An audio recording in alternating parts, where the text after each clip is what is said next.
How to connect or pair Bluetooth mode on Samsung Galaxy S26. So let's start the video. First of all, go to app library. Now here, so click on settings app. Now in setting you will see first option is connections, so click on connection. So after click on connection, click on Bluetooth. So after click on Bluetooth mode, so first of all turn on Bluetooth mode. So after turn on Bluetooth mode, click on devices. So if you want to connect, so after click on device, you will see now here few seconds later pair. So after click on pair, you will see your devices connect. So after the process, go back to home screen, refresh phone.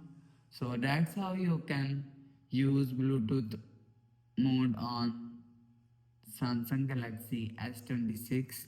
So if you like the video, please subscribe. Thanks for watching.